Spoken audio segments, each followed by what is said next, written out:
Assalamualaikum warahmatullahi wabarakatuh. Alhamdulillahilladzi nahmaduhu wa nasta'inuhu wa nastaghfiruh wa na'udzu billahi min syururi anfusina wa min sayyiati a'malina. May yahdihillahu fala mudhillalah wa may yudlil falan tajida lahu waliyyan mursyida. Asyhadu an la ilaha illallah wahdahu la syarikalah wa asyhadu anna Muhammadan 'abduhu wa rasuluhu la nabiyya ba'dah. Jamaah yang dimuliakan Allah Subhanahu wa taala. Alhamdulillahirabbil alamin. Kita bersyukur telah dapat melaksanakan salat zuhur berjamaah, kemudian berselawat Allahumma shalli ala sayyidina Muhammad wa ala ali sayyidina Muhammad. Assalamu alayka ayyuhan nabiyyu wa rahmatullah. Metode belajar zaman dahulu, para talibul ilmi, penuntut ilmu, itu memang tidak sekritis hari ini. Artinya apa yang disampaikan oleh gurunya lebih banyaknya sami'na wa ata'na. Kalau hari ini konsep belajar itu sudah mulai bergeser, seakan ada meninggalkan adab-adab mulia.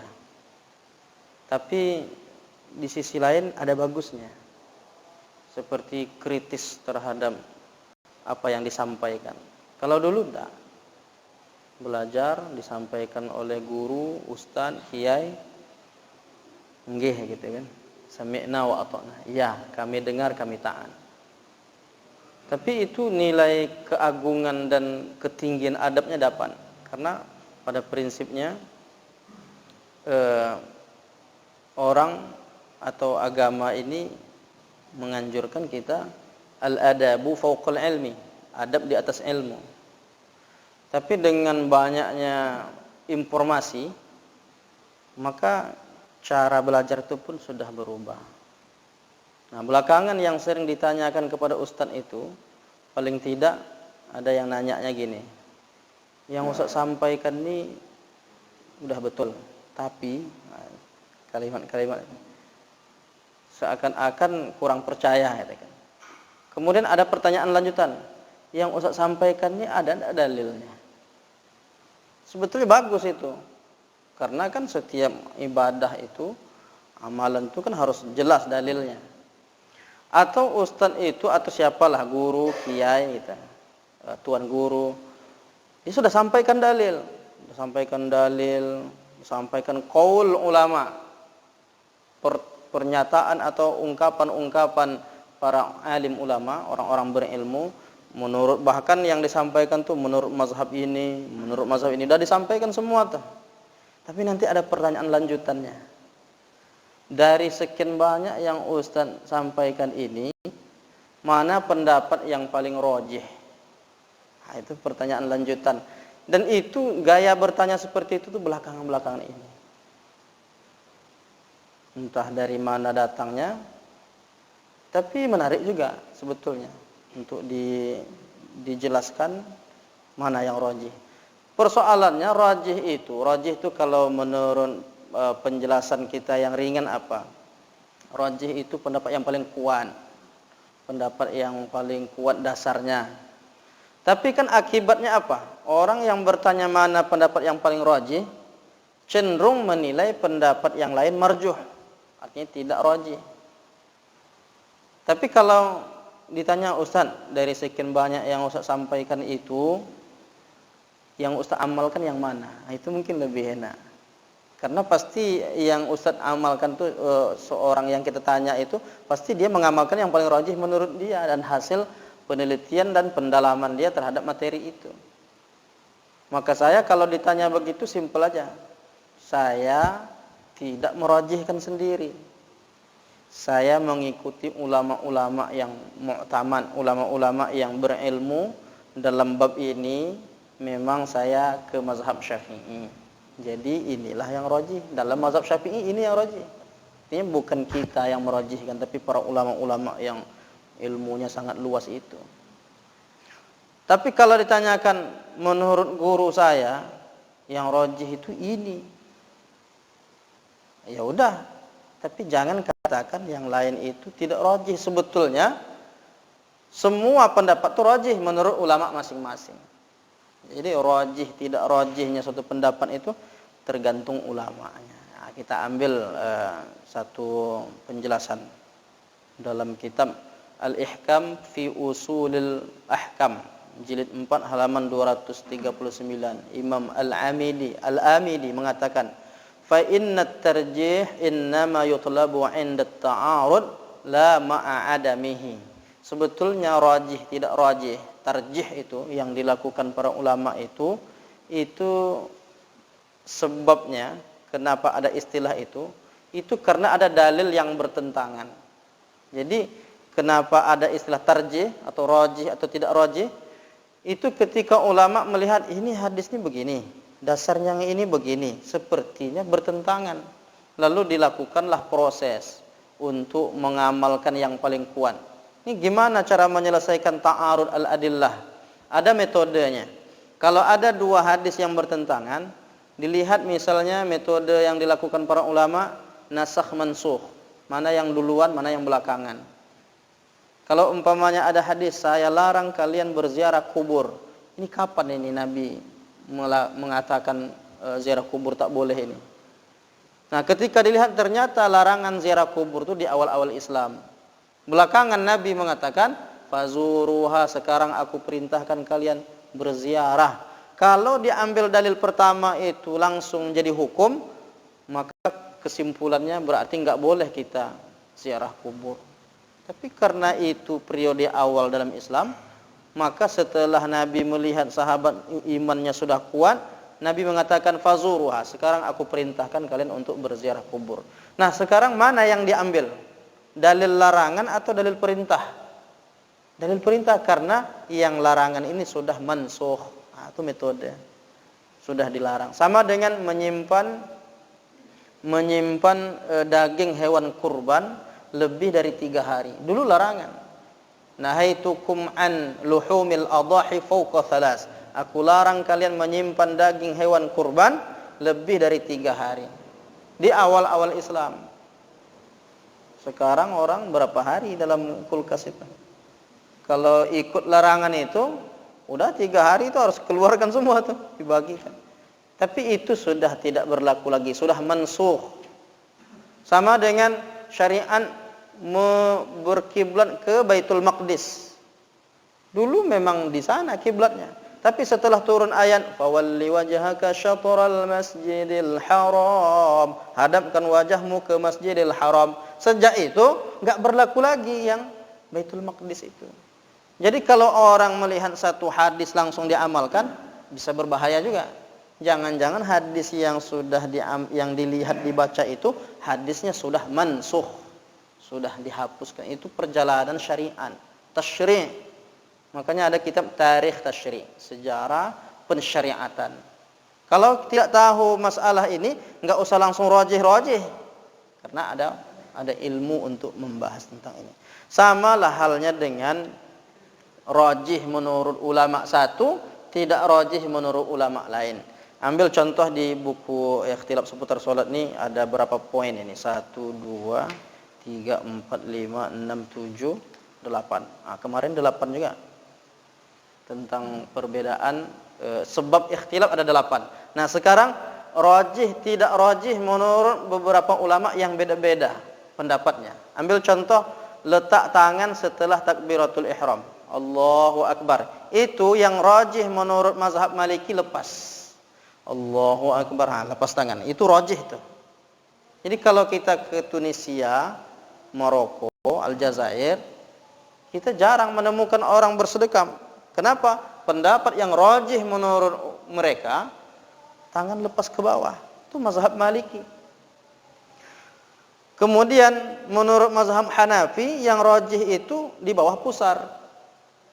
Di bawah pusar persis langsung. Nah, seperti orang menyampaikan kata sambutan itu. Itu sedang sholat dia itu rajih. menurut mazhab Hanafi, begitu juga mazhab Hambali. Tapi rajih menurut mazhab Syafi'i di atas pusar, di bawah dada. Nah, itu rajih. Jadi rajih tak rajih ini memang harus melihat ulama juga. Enggak bisa kita rajih.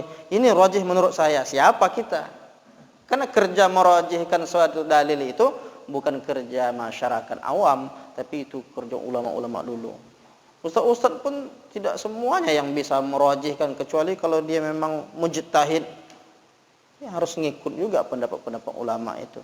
Tapi ulama kontemporer misalnya seperti Syekh Albani, rajih menurut dia di atas dada. Rajih. Rajih ini tergantung. Berarti dia dinilai oleh sebagian orang yang mengikutnya sebagai mujtahid. Sementara para ulama-ulama dulu enggak ada tuh yang meletakkan tangan sini. Enggak ada. Karena itu dalam penjelasan Al-Burhan bin Muflih justru itu makruh hukumnya. Wa yukrahu wad'u yadihil yumna wad'ul yumna 'ala al-yusra 'ala sadrihi. Makruh hukumnya meletakkan tangan di atas dada itu. Tapi itu yang rajih menurut Syekh Albani.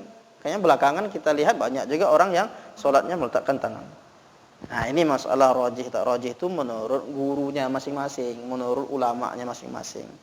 Makmum baca Al-Fatihah atau tidak? Kalau rajih menurut Syekh Albani, gugur kewajibannya. Kalau rajih menurut Syekh Utsaimin, makmum tetap baca Al-Fatihah. Kalau rajih menurut Syekh bin Baz, makmum tetap baca Al-Fatihah. Jadi Syekh bin Baz, ulama Saudi ini, dengan Syekh Utsaimin sama-sama mengatakan makmum tetap wajib baca Al-Fatihah. Tapi Syekh Albani mengatakan gugur kewajiban Al-Fatihah. Ini kan rajih menurut mereka. Tapi sebetulnya ini rujukannya tetap juga ulama empat mazhab itu. Cuma para sebahagian orang hari ini belajarnya seakan-akan ulama-ulama mazhab itu hilang di permukaan bumi ini, enggak ada lagi. Kenapa? Karena udah melihat rajihnya menurut ulama belakangan. Kata Syekh Albani, gugur kewajibannya. Gugur kewajiban itu menurut mazhab Hanafi sebetulnya. Tetap baca Al-Fatihah itu sebetulnya mazhab Syafi'i. Nah, jadi mengapa ketika disebutkan pendapat Syekh bin Baz mau ngikut, tapi kalau ulama mazhab dulu seakan-akan mereka tak pernah ada. Nah, ini penting. Yang ketiga, membaca Sami Allahu liman hamidah. Menurut Syekh Albani, Sami Allah itu tetap dibaca. Makmum, Sami Allahu liman hamidah. Tapi menurut Syekh Utsaimin tidak perlu baca. Menurut Syekh bin Baz tidak perlu baca. Sebetulnya itu pemahaman ulama mazhab Maliki, Hanafi, Hambali tidak perlu baca Sami Allah. Sedangkan mazhab Syafi'i tetap baca Sami Allah. Nah, di sini seakan-akan sebahagian orang hari ini meninggalkan ulama-ulama mazhab dulu karena sudah dilihatnya pendapat Syekh Utsaimin. Tak perlu baca. Atau di sini tetap dibaca. Ini sesama ulama Saudi pun beda pendapat dalam masalah ini. Dan itu sudah dibahas oleh ulama-ulama terdahulu. Tangan ketika i'tidal, kata Syekh Albani, tangan lurus saja. Sami Allahu liman hamidah, tangan lurus. Kata Syekh Utsaimin, yang benar itu tangan bersedekap. Sami Allahu liman hamidah, begini lagi. Kata Syekh bin Baz, Sami Allahu liman hamidah, bersedekap lagi. Makanya orang-orang Saudi banyak yang mempraktekkan kalau Sami Allahu liman hamidah itu sedekap lagi. Sami Allahu liman hamidah, sedekap. Dan itu sudah dibahas juga oleh para ulama terdahulu. Kalau menurut jumhur ulama, tangan lurus. Seperti mazhab Syafi'i, kemudian mazhab Maliki, Hanafi. Adapun mazhab Hambali, tangan bersedekap. Jadi ini enggak bisa dipaksakan. Belakangan ini orang baca satu buku, dibacanya buku, umpamanya buku Syekh Albani. Syekh Albani punya tangan melepaskan ke bawah. Oke lah, banyak orang sepakat. Ketika dilihatnya orang mengangkat tangan kemudian bersedekap, Sami Allahu liman hamidah, langsung disalahkan itu. Enggak boleh disalahkan tuh, itu ikhtilaf antar ulama. Mazhab Hambali. Dan bahkan yang lebih ekstrim dalam hal ini pendapat Syekh Albani ini membid'ahkan. Kata Syekh Albani, orang yang meletakkan tangan lagi setelah i'tidal, sami Allahu liman hamidah, letakkan lagi, bid'atun dhalalah. Itu bid'ah yang sesat. Dijawab oleh Syekh bin Bas, wa amma akhuna al-allamah, adapun saudara kita yang bernama Syekh Nasiruddin, Syekh Nasir Albani ini, ketika dia mengatakan bahwa ini bersedekap kembali itu bid'ah dhalalah, hadza khata'un zahir, ini kesalahan yang nyata, yang jelas. Lam yasbiqhu ahadun min qabl, tidak pernah ada seorang pun ulama membid'ahkan bersedekap setelah i'tidal. Tapi tiba-tiba dia membid'ahkan. Nah, ini kesalahan yang besar. Sesama tuh ulama Saudi tentang masalah i'tidal. Kemudian sujud, tangan dulu atau lutut dulu, udah kita bahas pernah. Posisi tangan kanan saat duduk antara dua sujud.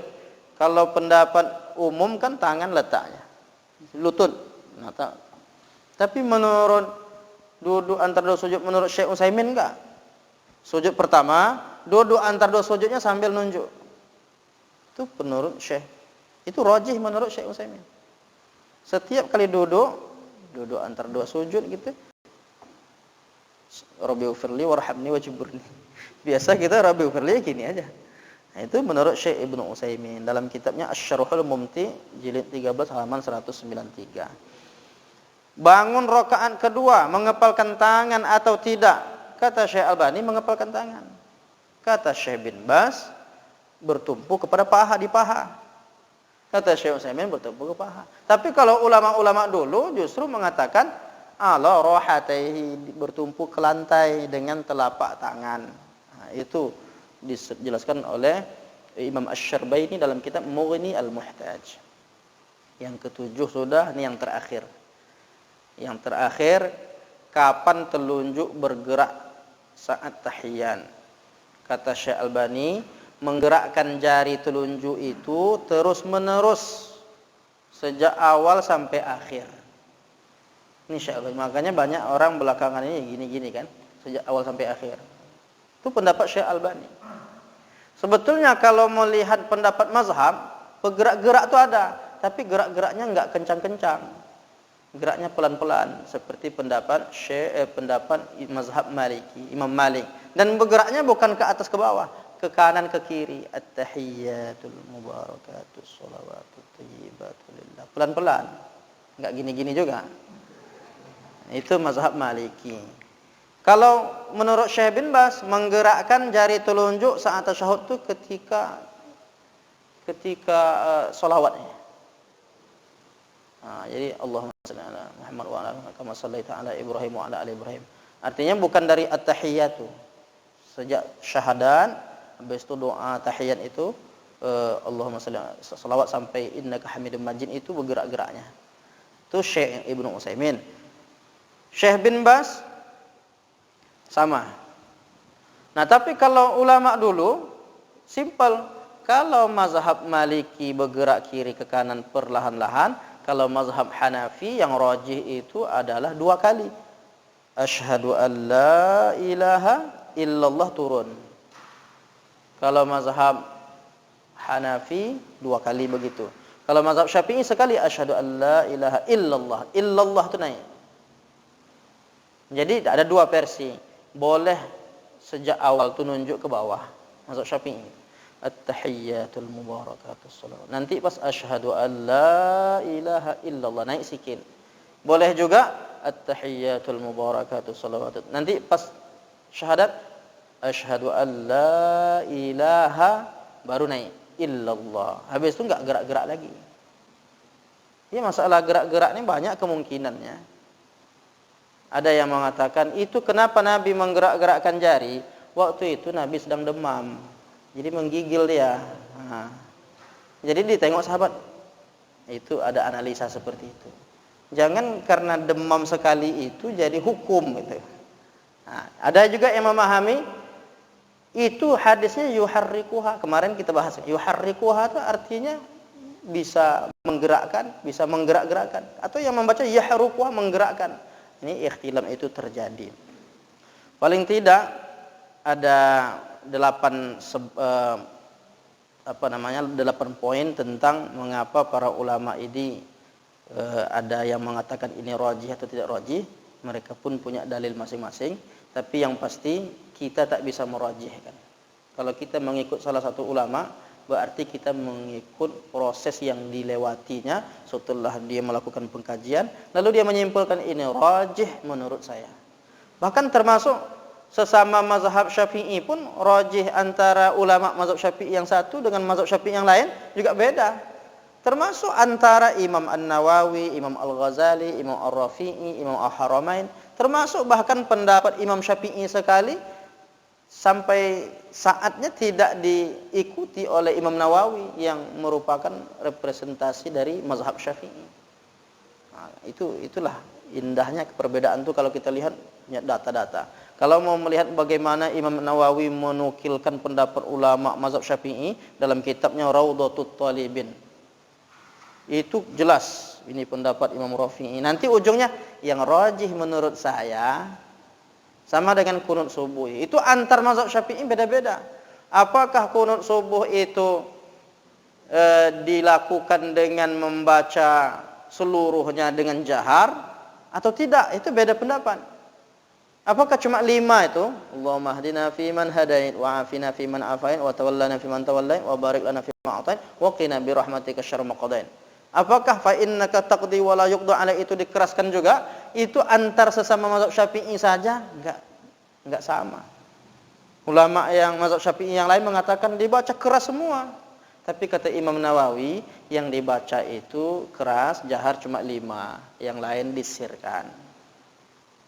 Nah, kenapa orang banyak melakukan itu? Karena Imam Nawawi ini dia yang mengumpulkan seluruh pendapat-pendapat mazhab Syafi'i, habis itu dia menyimpulkan ini menurut saya. Artinya dia keilmuannya yang dalam dengan kitabnya Syarah Al-Muhazzam, dengan kitabnya yang banyak itu.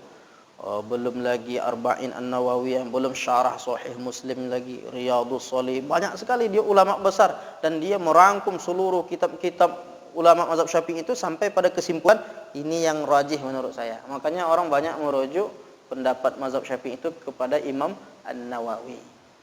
Tapi ada orang yang baca kitab Imam Nawawi belum pernah, langsung dia, saya karena mazhab Syafi'i saya langsung ke Imam Syafi'i. Itu sebetulnya agak terlalu cepat itu. Dia kalau ngaji kitab Syafi'i itu dari yang ringan-ringan dulu, ada tahapannya.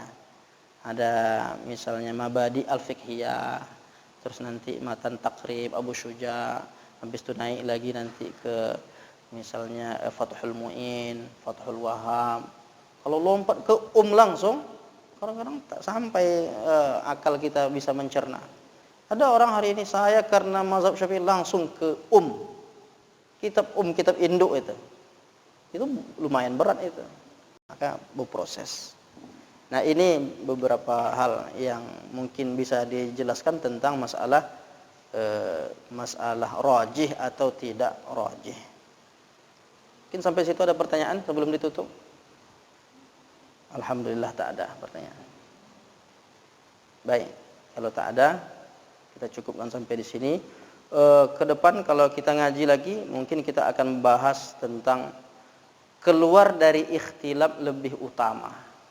Nah, keluar dari ikhtilaf itu maksudnya seperti apa? Ada beberapa perbedaan sampai kita harus salah paham. Nah, keluar dari situ itu lebih utama.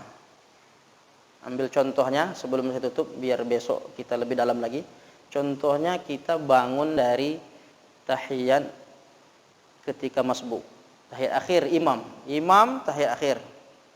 Kita mau berdiri nih, nunggu imam salam ke kanan, kita langsung berdiri, atau nunggu salam kanan dan kiri baru kita berdiri. Kalau mengikut asli mazhab Syafi'i, andai salam pertama itu kita berdiri, sudah sah. Kenapa? Karena tanda selesai sholat itu salam kanan, salam kiri itu kan sunat aja. Makanya ada sebagian orang salam kanan imam dia langsung berdiri. Itu sudah sah menurut mazhab Syafi'i. Tapi menurut mazhab Hambali tidak sah dia berdiri setelah salam ke kanan. Kenapa? Dia harus tunggu imam tu salam ke kiri dulu baru dia berdiri. Nah, sekarang kawan sebelah ini Hambali, umpamanya kan, kita Syafi'i. Apakah kita mau nunjukkan kesyafi'ian kita sehingga salam ke kanan saya langsung berdiri? Nanti dia menilai salat kita tak sah. Padahal menurut mazhab Syafi'i, kalau diselesaikan salam kedua itu afdal, justru bagus. Cuma kalau sekedar sah, andai salam ke kanan imam berdiri, sah salatnya. Kalau itu kita peturutkan, kan sah nih. Ini yang sebelah ini tidak terima dia.